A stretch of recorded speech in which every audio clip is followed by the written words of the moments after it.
Museo Histórico de la ciudad, Cornelio Saavedra.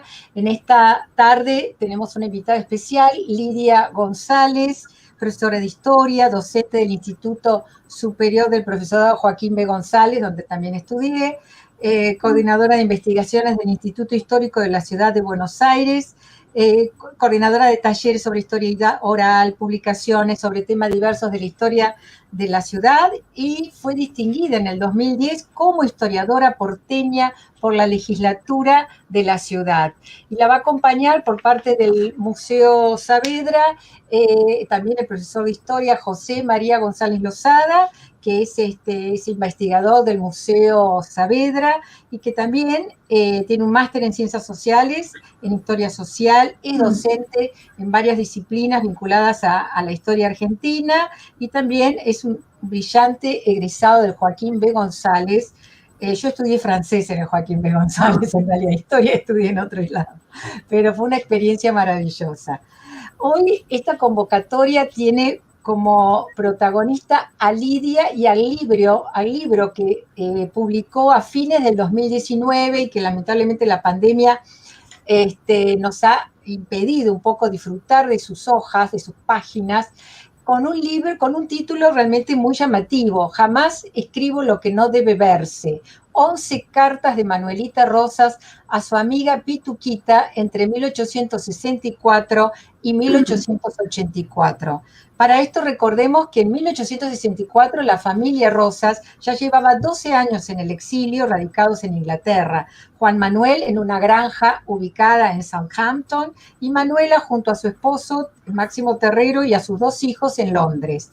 Desde allí mantiene un intercambio epistolar con su amiga Petronila Villegas de Cordero. Y así que Lidia va a analizar de la mano de José María el contenido de estas 11 cartas escritas en esta decena, en estos 20 años.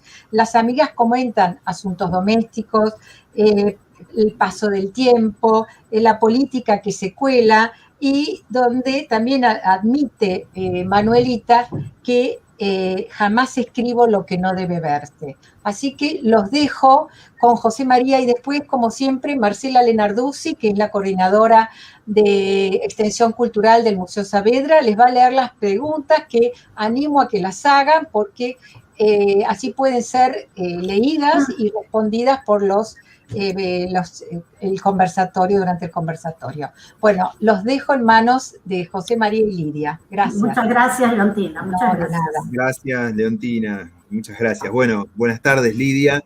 Gracias por buenas tardes. Este convite, esta invitación. Para nosotros es un gusto, es un honor, como bien decía Leontina, que participes de esta charla, y saludar a todas y a todos los que están siguiéndonos. Y bueno, empezamos un poco esta charla así entre viejos conocidos. Yo también les cuento, yo aprobé mi profesorado con la profesora Lidia González, así que doy fe de todo lo que dijo Leontina. Tantos años, sí, de verdad. Tantos años, sí. Lidia. Es verdad, sí, decime. José María. Bueno, primero un gusto de estar acá en esta reunión con ustedes. Mucho gusto. Decime. Gracias. No, que nos cuentes un poco a todos los que estamos acá cómo surgió un poco la idea de editar este libro, ¿sí? Estas cartas, y el porqué del título también tan particular, digo, que es ya muy llamativo desde cuando uno lo lee, ¿no? Bueno, así es. Este es el libro editado por la editorial Caterva y en el que colaboró María Silvana Luberá y Rosa de Luca en la corrección. Y la intención era dar a luz, dar a conocer estas 11 cartas de Manuelita Rosas, que son inéditas hasta ese momento. Si bien Manuelita escribió mucho, estas 11 cartas no las encontré editadas en ningún lugar, ni en ningún otro repositorio. Por supuesto, son cartas manuscritas íntimas, por lo tanto no hay duplicado. Y ese es uno de las riquezas, de lo atractivo del documento, de la carta, el manuscrito privado, personal, no tiene copia. Por lo tanto, darlos a conocer me parece que es una obligación y un compromiso con nuestro propio patrimonio. Estas cartas fueron adquiridas en un remate público hace muchos años por el Instituto Histórico de la Ciudad de Buenos Aires, que ahora depende de Patrimonio, y están en el archivo histórico de esa dirección, de esa institución, así que se pueden consultar. Y bueno, la idea del título precisamente son palabras de Manuelita en una de sus cartas. A mí me llamaron estas palabras mucho la atención, porque me revelan a una Manuelita muy sutil, muy perspicaz y muy política. Decir que jamás escribe lo que no debe verse es la actitud de una mujer que conoce las cuestiones de Estado, las políticas, y por lo tanto me interesó mostrarla como una mujer que ha sido muy importante en el desarrollo de la política nacional en toda la etapa del rosismo, radicado en Palermo de San Benito, donde ella, decían, reinaba cual princesa europea, pero en realidad era una mujer muy importante en el ámbito de las relaciones exteriores, y su palabra tenía mucho peso y como intermediaria con respecto a su padre, ¿no? Y la otra cuestión que me interesó, a ver, esperamos un momentito ahí, es mostrar la imagen de la otra mujer que acompaña, es su amiga, Pituquita. Ella la nombra como Pituca, Pituquita, diminutivos muy cariñosos. Es la hija de Justo Villegas, amigo de Rosas, que tenía las tierras donde hoy se asienta San Justo, ¿no? El partido de la Matanza. Una amiga que vivió en París, quedó viuda muy joven con 3 niños y vuelve a Buenos Aires. Y a partir de allí se establece esta correspondencia de una amistad que dura 20 años, donde se puede ver cómo van cambiando sus vidas, cómo van envejeciendo, qué cosas las preocupan y de qué manera, en el caso de Manuelita, vive el exilio penoso, empobrecido, en Londres, y cómo les comunica su situación a su amiga. Así que sí, podemos avanzar. No sé si te respondí más o menos. O sí, perfecto, clarísimo, Lidia. La Bueno. verdad que es muy interesante, además digo, cómo has trabajado estas cartas inéditas, pero bueno, que por suerte son accesibles al público y ahora vos las haces libro. ¿Y sí, cuál es el aporte, digo, que nos brindan estas 11 cartas al conocimiento del personaje, en este caso de Manuelita, que, como charlábamos un poquito antes de escena, ha sido de alguna manera siempre puesto en ese lugar casi de adorno de la figura de su padre, ¿no? Digo, nos aporta algo, nos permite conocer un poco otra faceta quizás de Manuelita.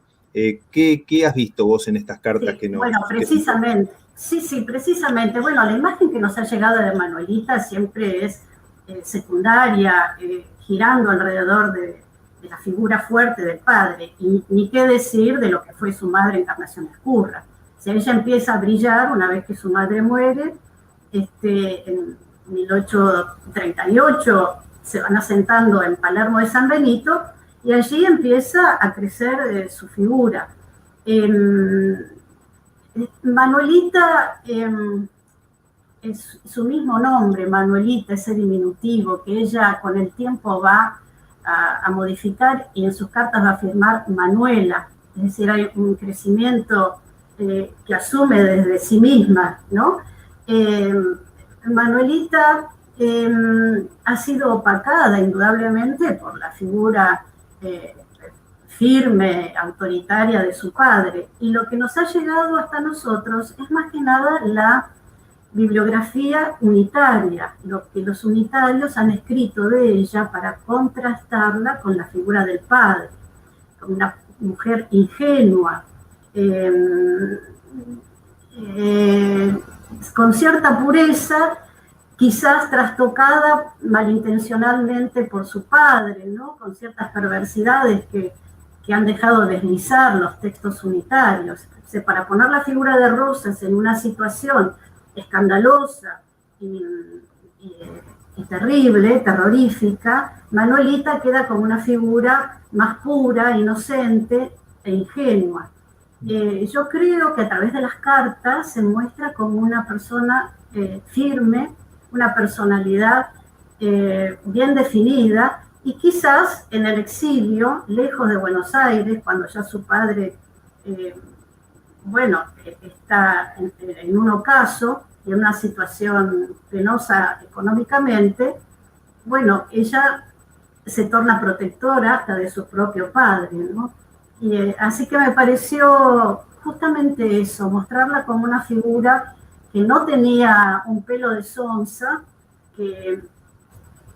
que sabía muy bien de qué se trataba la política y que se mantuvo firme en un exilio, yo diría en un destierro donde a través de la pérdida de su fortuna tuvo que encarar una situación económicamente triste, porque ella en sus cartas habla de mucha pena, de mucha tristeza, de no poder satisfacer sus necesidades, y se la pasó reclamando la devolución de las fortunas. Y en ese reclamo aparece la figura de Máximo Terrero, quien va a ser su esposo, ¿no? Así que ahora vamos a hablar de él. Esta es la primera de las cartas, enero de 1864. Y también es interesante notar, bueno, el monograma, en las diversas cartas va variando el monograma, en principio, y el trazo de su letra, ¿no? La grafía muy prolija, muy bien expresado, y cómo con el tiempo esa escritura se va tornando más amplia, más extendida en el papel, con menos firuletes, ¿no? Todavía acá conserva un estilo ciertamente caligráfico, y con el tiempo se van acomodando en el papel como si volaran los textos. Eso es muy interesante, ver esa línea de tiempo que permite no solo percibir sus cambios físicos y psíquicos, sino también esta grafía tan interesante, donde utiliza el papel por completo, incluso en los bordes. No olvidemos que la correspondencia en esta época era fundamental para saber cómo estabas, si todavía estabas viva o vivo, y qué te estaba pasando. Entonces, la espera de las cartas que iban y venían era fundamental. Los días que se destinaban a escribir las cartas eran fundamentales para saber qué era de la vida de los que no veíamos, ¿no? A ver la otra.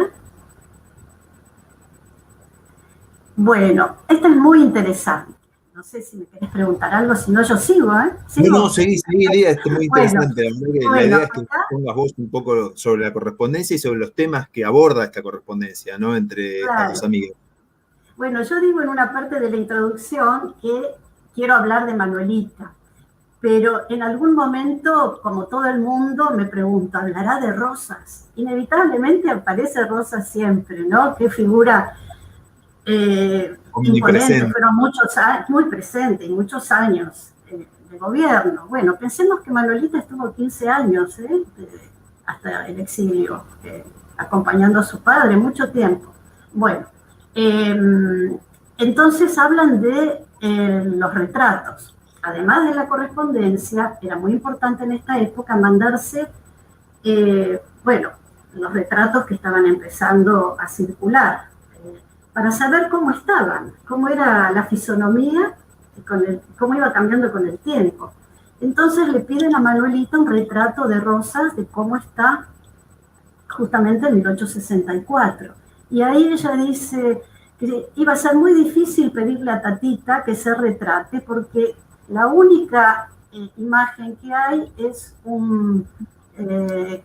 dice acá, cuando tenía 37 años, fue tomada en un perfil que después se reprodujo en casi toda la iconografía que conocemos.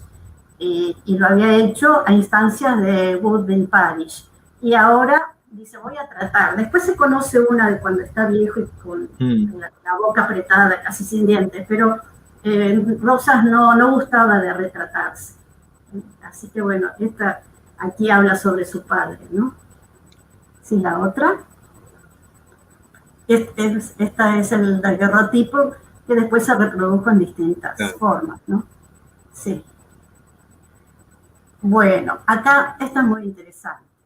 El paquete es uno de los barcos que traía noticias. Y dice, el paquete nos ha traído buenas noticias de la salud de la familia, pero la política mal siempre. O sea, si bien no habla en detalle de ciertos sucesos políticos, hay como el concepto, la política mal siempre, es bastante moderno para nosotros, ¿no? Es una expresión que usamos frecuentemente. Y así que, bueno, esto lo destaqué porque evidentemente estaba muy interesada en lo que pasaba en Buenos Aires, ¿no? Sí, la otra. Bueno, esta, a ver si tenemos un apartado.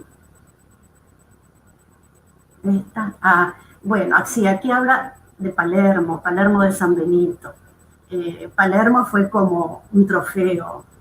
Cuando Rosas pierde en Caseros, bueno, todo el Palermo, donde estaba la casona, la fantástica casona iluminada a gas de Palermo, se llama 3 de febrero, la batalla de Caseros, digamos que termina siendo una disputa política, bueno, que empieza con este nombre, ¿no? Pero bueno, fue expropiada y irónicamente cuando Sarmiento deja la presidencia, Avellaneda lo nombra presidente del Parque 3 de febrero y utiliza, bueno,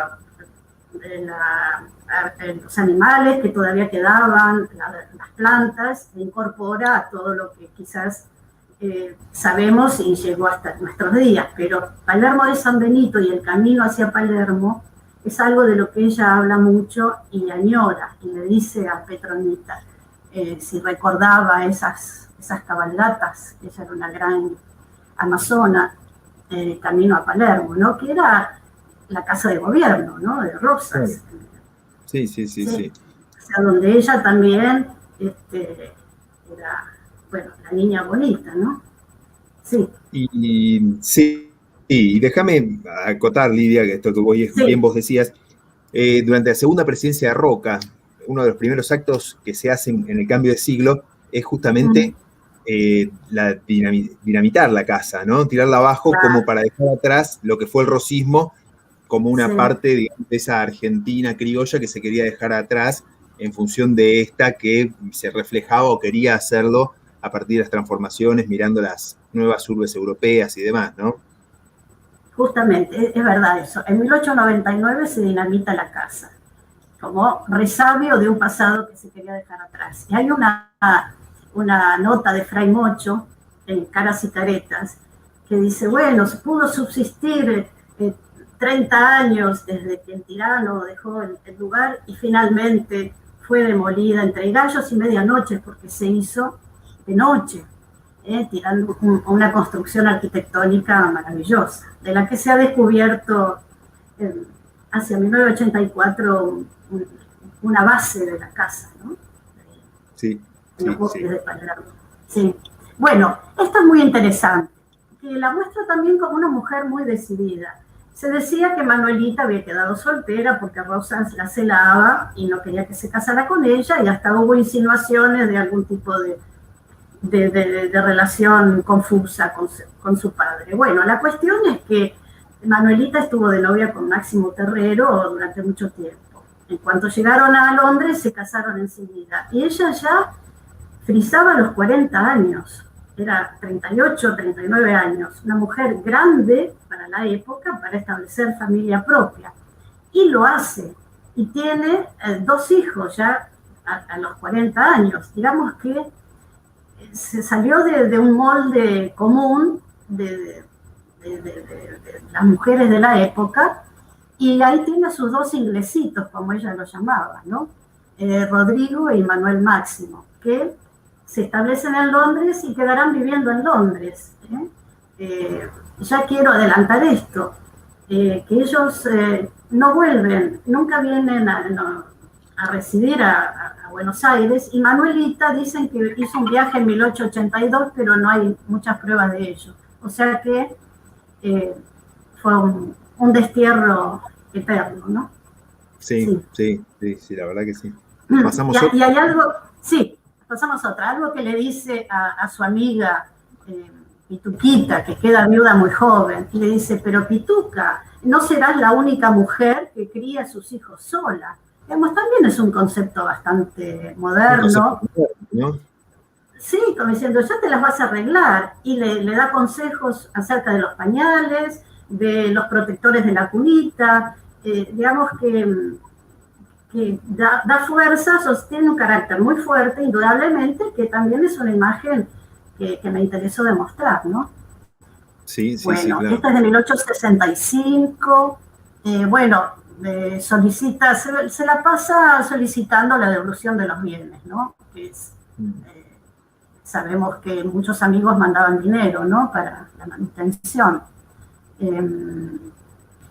Acá esta es muy interesante. Ahí aparece Eduarda Mansilla, una mujer de la cultura argentina fenomenal.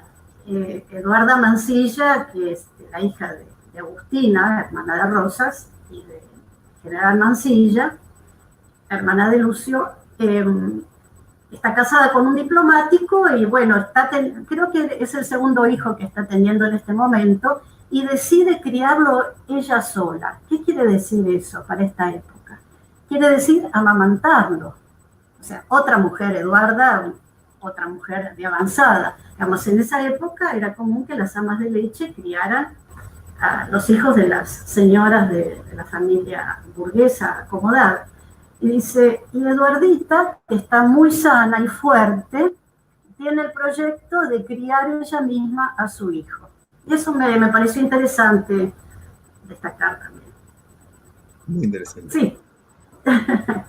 Cosas de mujeres, ¿no? Pero la verdad, como vos decís, digo, qué mirada actual, ¿no? Digo, en cuanto a esta cuestión de plantear cierta autonomía de la capacidad de la mujer, cosa que uno a priori piensa que a mediados del siglo XIX, segunda mitad del siglo XIX, no sería algo normal, y sin embargo Manuelita acá lo destaca permanentemente, y Eduarda Mansilla también. Y lo festeja también, sí. Bueno, esto es muy interesante, habla de Rosas, y cuenta cómo se incendiaron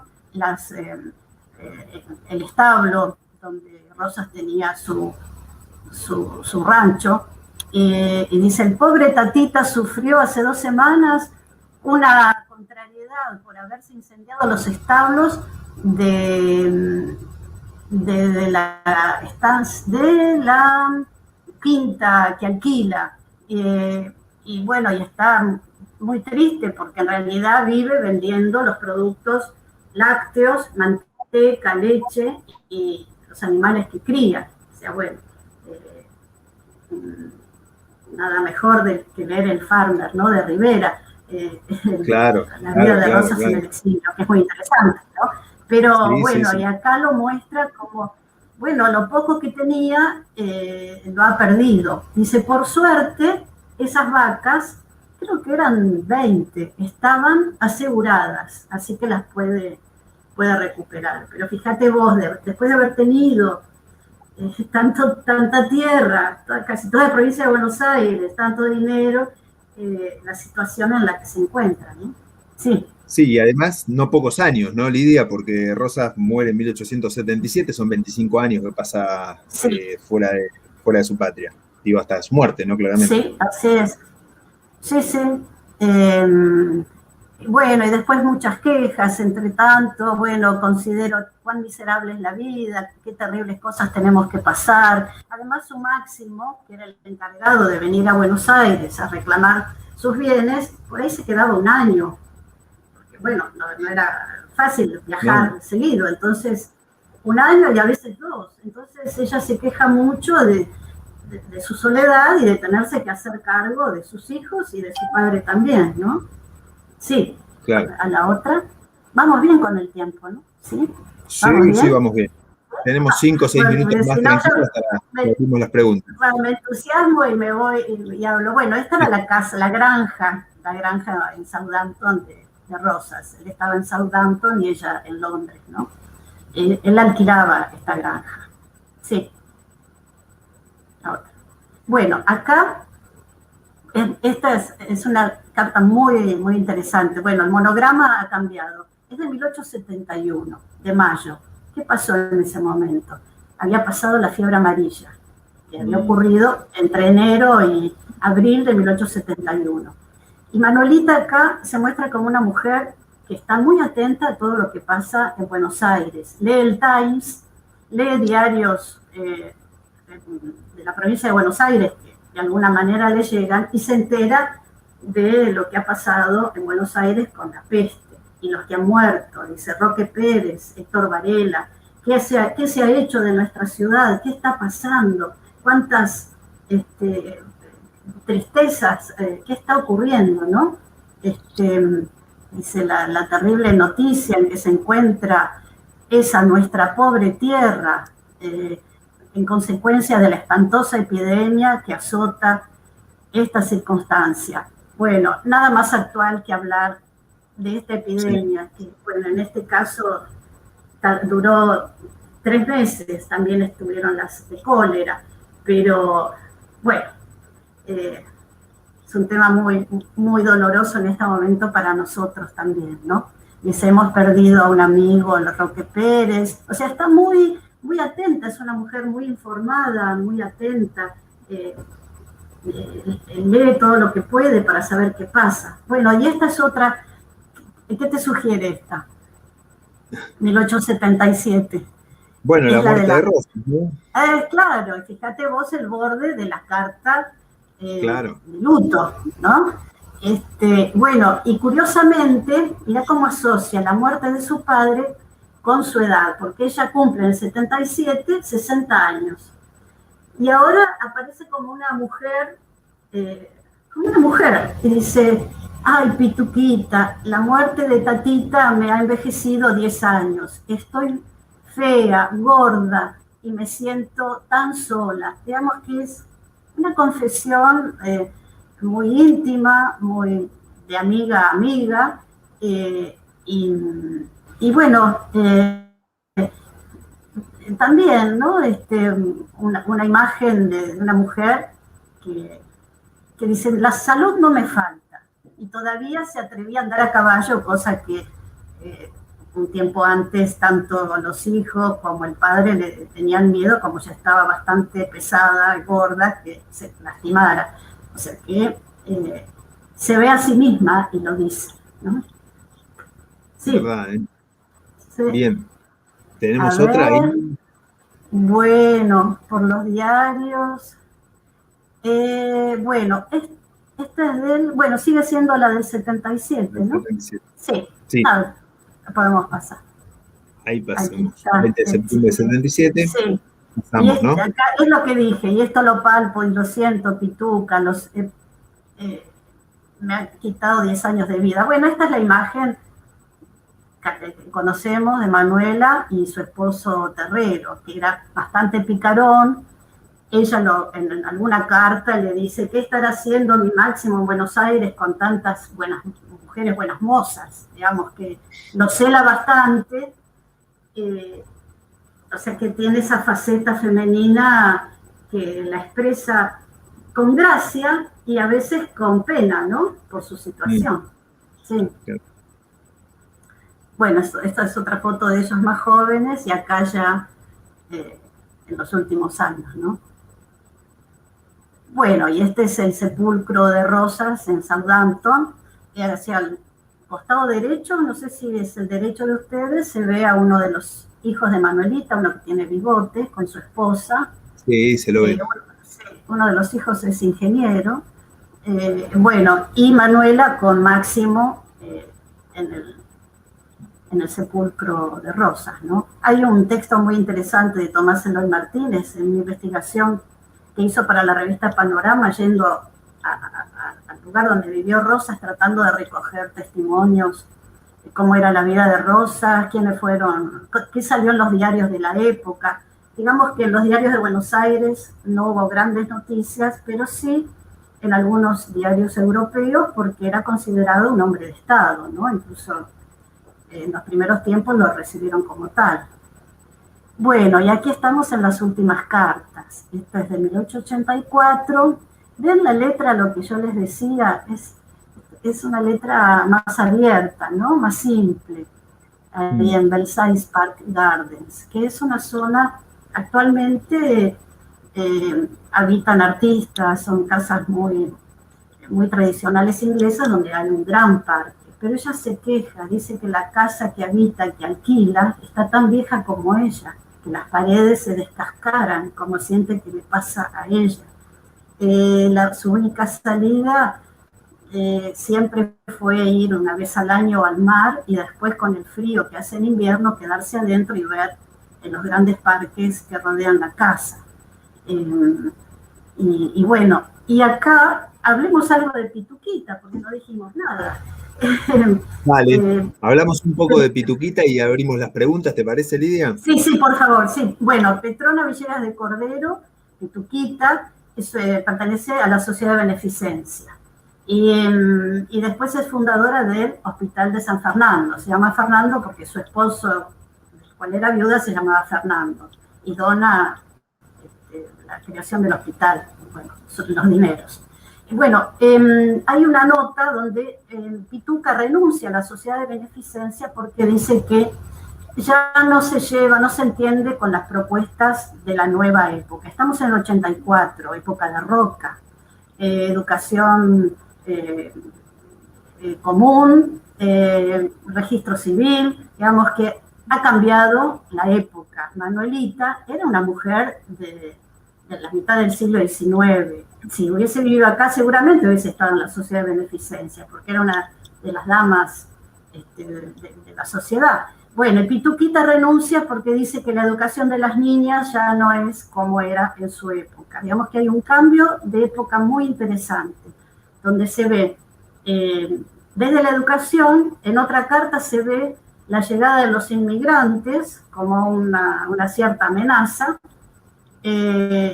O sea que Manuelita es una mujer conservadora, indudablemente, ideológicamente. Así que bueno, creo que es la última, ¿no? Bueno, creo que sí. Bueno, sí. Vamos a las preguntas, sí. Muchísimas gracias, Lidia, por este extraordinario panorama, sucinto y súper claro. Así que bueno, abrimos las preguntas y doy paso a Marcela, que nos va a leer algunas preguntas. Hola, Marcela. Muchas gracias a los dos. Muchas gracias, Lidia. No, por favor. Bueno, damos paso a las preguntas, a ver si...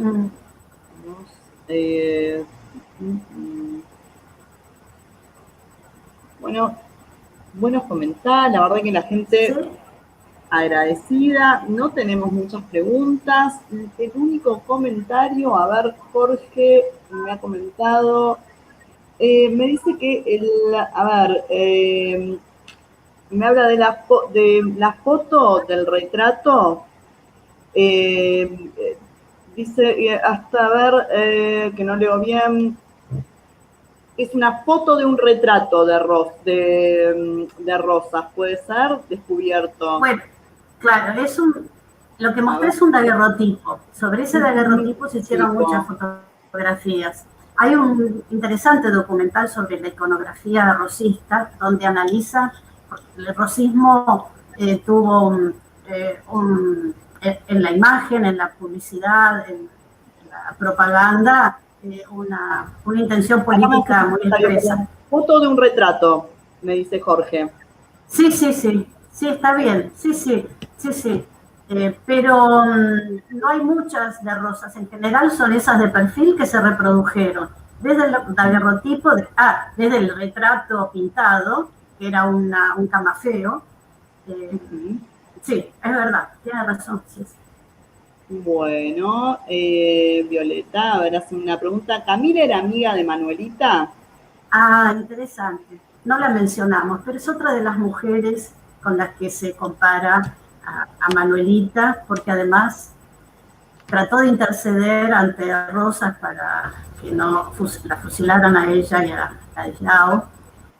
Y no, por muchas razones que sería extenso de explicar, razones políticas, ideológicas y religiosas, ocurrió esa tragedia que fue la gran mancha del rosismo. Era amiga de Camila, eran amigas, todas forman parte del mismo grupo social.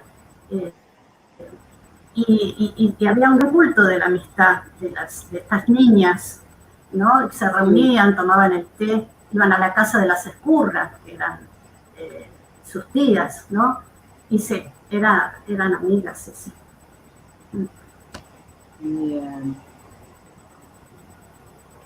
¿Cómo va afirmando el papel femenino, ¿no? Digo, que muchas veces está invisibilizado por la historia, ¿no? Digo, en esta charla, Manuelita, hablamos de Encarnación, también así medio de costado, porque no era el tema claramente, pero también tuvo un papel importante, Camila, Eduarda Mansilla, digo, como cuando uno pone el ojo donde tiene que ponerlo, empieza a surgir el rol de la mujer a lo largo de la historia, ¿no? Sí, sí, muy importantes, de mucho peso, mujeres muy fuertes, algunas más visibles que otras, pero todas de gran influencia. Hay un libro de María Sáenz Quesada que se llama Las mujeres de Rosas. La mujer, la hija, la amante, la amiga, digamos que hay la madre, que también tenía un carácter muy fuerte, por eso, bueno, Rosa se casó muy joven diciéndole a su madre que Encarnación estaba embarazada para poderse casar. No era cierto, pero digamos mujeres muy patriarcal, aunque la historia no las ha mostrado del todo, ¿no? Recién ahora están apareciendo así. Muy interesante. Que bueno, no sé si quedó. A ver, me hacen una pregunta. Teniendo un protagonismo tan grande mientras su padre era gobernador en Inglaterra, ¿se conoce alguna institución a la que haya pertenecido o se mantuvo obturada por su marido? Pregunta. ¿En el exilio? ¿En Londres? ¿En Londres? Sí, creo que se refiere a ¿Se refiere a Londres? No, no se conoce, no. Tuvo una correspondencia nutrida y fue amiga también de Merceditas Valcarce, la hija de San Martín, que estaba en Francia. Digamos que una vida social, al principio, cuando se casó con Máximo, recorrieron gran parte de Europa, iban a los teatros, amistades, ya digo, con otros exiliados, y después cuando se retira a Londres, en realidad su vida es bastante introvertida, se cría a sus hijos, se ocupa mucho de la crianza de sus hijos y de la atención del padre. Yo no conozco una actividad política ni social específica. Ni social, no tenía un círculo social ampliado. No. Y a ver, me hacen otra pregunta. Viviana dice: llegué tarde. Ella vivió después que falleció su padre en Inglaterra, creo que por muchos años. Pregunta. Sí, murió allá. No. ¿Murió allá? Sí, ella murió en 1898, creo. O sea, casi 20 años sobrevivió al padre. Sí. Sí, son casi, se quedó viviendo allá. Casi 50 años de exilio, en definitiva, ¿no? Porque se van en 1852, se va junto a Rosas. Claro, gran parte de su vida hablaba un poco de inglés, aprendió a hablar, en algunas cartas desliza algunos términos en inglés, se acomodó a la vida inglesa, a los horarios, a los paseos, al invierno, digamos, a veces lo muestra como una gran pena y otras veces como una señora que terminó europeizándose de algún modo, por más que añorara y fuera muy, muy porteña. Y después se dedicaba a recibir a los viajeros. Todos los viajeros que pasaban, bueno, Alberdi mismo fue a visitar a Rosas, digamos, viajeros que iban a Europa, ella los recibía, tenía sus días de visita, de tomar el té, y así se enteraba de lo que pasaba, ¿no? Lidia, acá me hacen otra pregunta, Violeta. ¿Sí? ¿En Inglaterra hubo algún atentado contra Rosas? No, en realidad estuvo bastante protegido ya desde el momento en el que incluso también le habían ofrecido radicarse en Francia, digamos, lo trataron como un personaje, un jefe de Estado importante, y él se retiró completamente y terminó siendo un granjero, ¿no? Un granjero, en realidad amaba el campo y hasta sus últimos días se dedicaba él mismo a las tareas de campo, y como no tenía dinero no podía pagarle a los peones, tenía 2 o 3 ayudantes, pero él hacía las tareas. Tanto es así que ya teniendo en el 77 casi y llegando a los 80, ¿no? Sí, si era el 97, bueno, me parece, si no me equivoco. Sí, por eso. Entonces, haciendo las tareas de campo, tiene un enfriamiento importante, porque, bueno, salía muy, muy temprano, y ahí es cuando se enferma y, bueno, y muere de una pulmonía, un problema así pulmonar, pero por hacer las tareas Que de le eran campo, ¿no? propias, digo, a su condición, porque en definitiva una de las cosas que lo caracterizó mucho a Rosas también durante su etapa previa, incluso a ser gobernador, era el trato cara a cara con la peonada, ¿no? Digo, que Claro, y al claro. gauchaje ese trato, la famosa Sí. anécdota de los azotes que se hace dar por haber ensillado mal un caballo, ¿no? Y Sí, que sí, realmente amaba las tareas de campo, sí, sí, y bueno, y se bueno, tuvo que Lidia, adaptar a ese campo chiquito, ¿no? Indudablemente fue una dura vida eh, al final, ¿no? Sí. te cuento y le cuento a todos y a todas los que están participando gentilmente esta tarde, de esta charla junto a vos, que el 10 de junio va a estar con nosotros el doctor Enrique Rovira, ¿sí? Conversando sobre las transformaciones urbanas de Buenos Aires en las décadas de 1880 y 1890, a esta misma hora. Así que, por supuesto, los esperamos y las esperamos. Agradecerte muchísimo, Lidia, en nombre mío, en nombre de Marcela, de Leontina, de todo el museo, Gracias. esta exquisita charla, este gusto que nos has dado. La verdad, te mandamos un abrazo enorme y bueno, Bueno, muchas creo gracias. que nos quedamos todos con ganas de ir a buscar ese libro en breve ahí a Caburé, acá en San Telmo. Bueno, y por ahí se hace alguna representación, algún montaje escénico cuando se pueda, que me parece también muy interesante, es un tema que da para la dramaturgia, e incluso hay una zarzuela española que se hizo a mediados del siglo XX sobre Manuelita, digamos, que es un personaje entre romántico, que tiene sus ribetes curiosos, y bueno, sería interesante poder hacerlo, así que Por veremos. supuesto que sí, contá con eso de parte del Bueno, museo y estamos para lo que necesites y por supuesto de nuevo bueno. agradecerte todo, No, todo gracias tu a ustedes, han conocimiento. sido muy amables. Bueno, Un abrazo gracias. enorme. Por Gracias, favor, Lidia. abrazo. Hasta pronto, Saludos. gracias. Gracias. Gracias. Gracias Chao. a todas y a todos, de mi parte también, Leontina, Marcela y a todos los que participaron de esta charla. Un saludo y nos vemos el